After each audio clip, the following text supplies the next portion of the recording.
Shalom, selamat pagi Bapak Ibu, saudara sekalian yang terkasih dalam Kristus Yesus. Hari ini sama-sama kita mau bersaat teduh. Saya mengajak kita membuka satu bagian firman Tuhan dari Nehemia pasal 10 ayat yang pertama hingga ke-39. Nehemia pasal 10 ayat yang pertama hingga ke-39. Tapi saya akan membacakan ayat yang ke-10 saja dalam terjemahan baru kedua. Demikian bunyi firman Tuhan, yang membubuhi meterai adalah kepala daerah Nehemia bin Hakhalia dan orang-orang yang lain, yakni para imam dan orang-orang Lewi, dan segala orang yang memisahkan diri dari penduduk negeri untuk patuh kepada hukum Allah. Mereka bersumpah, kami tidak akan membiarkan rumah Allah kami.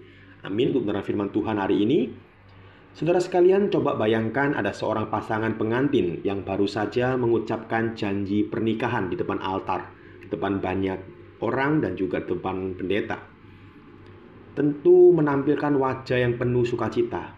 Mereka berkata, saya berjanji akan setia dalam suka maupun duka, sehat maupun sakit. Kita melihat bahwa semua orang yang hadir dalam proses tersebut pasti akan tersentuh ketika mendengarnya. Dan tidak jarang bahkan ada yang sampai meneteskan air mata. Namun kalau kita kembali melihat beberapa tahun kemudian, ketika tantangan hidup itu datang, janji itu benar-benar diuji. Apakah mereka hanya sekedar ucapan indah di hari pernikahan, atau sungguh-sungguh menjadi komitmen seumur hidup mereka? Demikian juga dengan hubungan kita dengan Tuhan. Janji atau komitmen yang pernah kita ucapkan di hadapan Tuhan, baik dalam doa kita secara pribadi maupun saat kita bertekad untuk hidup kudus sekalipun, tidak boleh hanya berhenti pada kata-kata saja. Namun kita harus mewujudkan komitmen itu dalam bentuk tindakan nyata, ketaatan yang nyata di hadapan Tuhan. Hal ini juga dapat kita lihat dalam kisah yang tadi kita sudah baca. Kalau Bapak Ibu membaca dari ayat 1 sampai 39 akan menemukan bahwa peristiwa di mana ketika Nehemia, seorang juru minum raja yang kemudian dipakai Allah sebagai pemimpin, nabi, dan juga pembaru bagi bangsa Israel di masa pasca pembuangan, memimpin umat untuk memperbaharui komitmen mereka di hadapan Tuhan. Setelah umat kembali dari pembuangan, bangsa Israel sadar bahwa mereka sering gagal menaati hukum Allah, sehingga Nehemia bersama para imam, juga orang Lewi, dan seluruh umat membuat piagam perjanjian yang ditandatangani sebagai tanda kesungguhan mereka untuk hidup kudus, setia, dan taat kepada firman Tuhan. Bapak Ibu sekalian, piagam itu bukan hanya sebuah dokumen saja, melainkan wujud nyata untuk kembali menempatkan Allah sebagai pusat hidup dan menyatakan komitmen mereka dengan tindakan yang nyata. Jadi piagam yang dibuat pada waktu itu bukanlah piagam yang sembarangan, namun piagam perjanjian itu adalah wujud nyata komitmen mereka ditulis di sana untuk kembali menempatkan Allah sebagai pusat hidup mereka.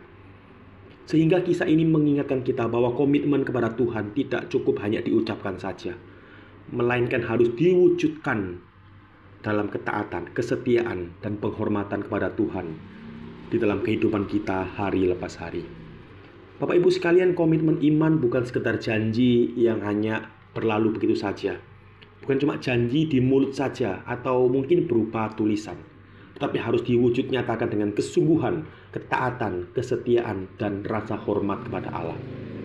Meskipun piagam perjanjian di masa kini mungkin terasa kuno, tetapi kalau kita melihat esensinya tetap relevan, di mana umat Tuhan harus hidup berbeda dari dunia dan taat pada firman-Nya. Ketika kita datang kepada Tuhan, kita membuat komitmen di hadapan Tuhan.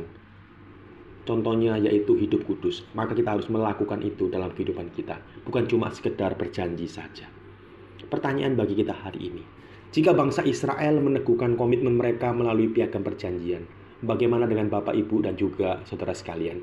Apakah komitmen kita kepada Tuhan hanya sebatas kata-kata?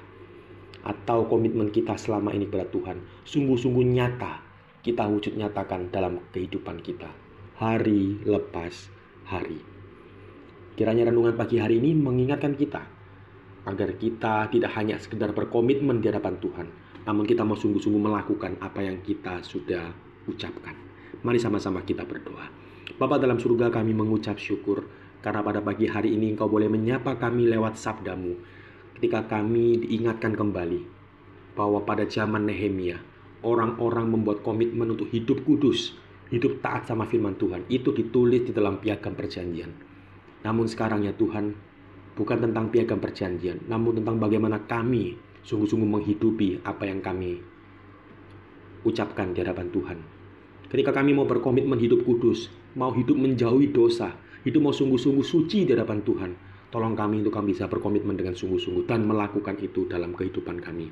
Terima kasih Tuhan, terpujilah namamu, demi Kristus Yesus kami berdoa.